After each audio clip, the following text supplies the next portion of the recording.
Confuse में कातना ले पढ़ल बाड़ू? चौथा तक। ओकरा बाद काहे न गइलू? गर्मी के छुट्टी हो आ गई। ओकरा बाद फिर बारिश आ गई। अब ओकरा बाद जाड़ा के छुट्टी हो गई। फिर ओकरा बाद फिर फगुन आ गई। फिर ओकरा बाद रे इतना छुट्टी मरनी नो कि पढ़े के आदत छूट गई।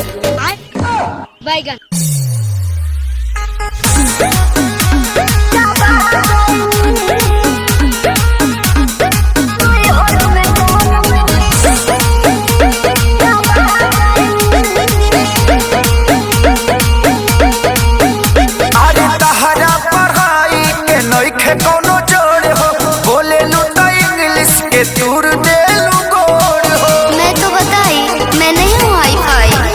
अरे तहरा पढ़ाई के नइखे कौनो जोड़ हो बोले लू तो इंग्लिश के तूर दे लू गोड़ हो। का चाहतनी जी? ऐसन भाषा से हम पगला गइनी सुनी बेचे कापे किताब भोजा खा गइनी।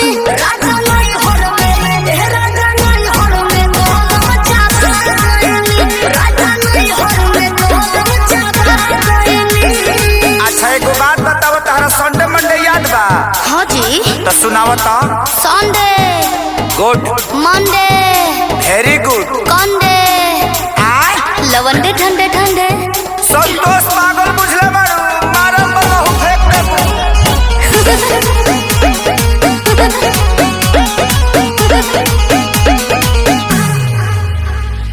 अनपढ़ के तू ताला के एजेंसी रह तू पढ़ल होई ते आशा में वैकेंसी। भोक भोक बुटक रहा पढ़े भरी दिया।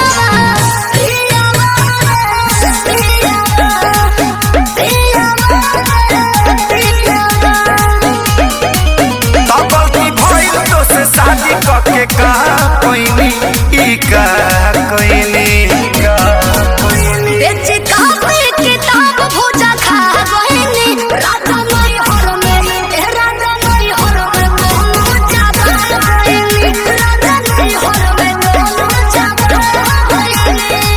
बाप रे बाप, लागत कि अब हम डिप्रेशन में चल जाए। ठीक बा, आय? अकेले जाई?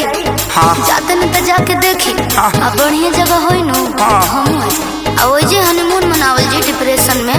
आ घूम घाम के आ चल जाई का? अब ते सफा संतोषवा बना देबे। का भाई कुछ गलती हो गल का? ना ना ना, तू आ गलती।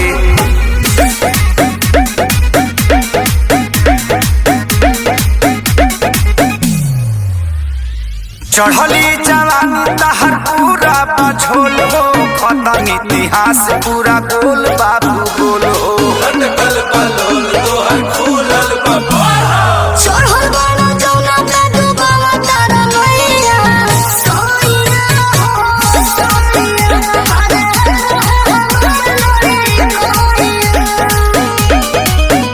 कहे अखिलेश खेसारी हम खा गइनी हो खा गइनी।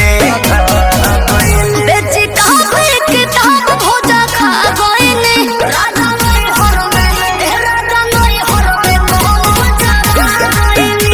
राजा नहीं हर में मोहन चाचा गइनी। लास्ट में तरह से एगो सवाल पूछी। पूछे ना जी। ई बताओ कि लिंग क तरह के होला?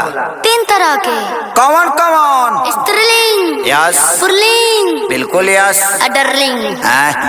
अब बुझा गल दुर्गेश नाई बना देवे ते हमके। पूछी पूछी।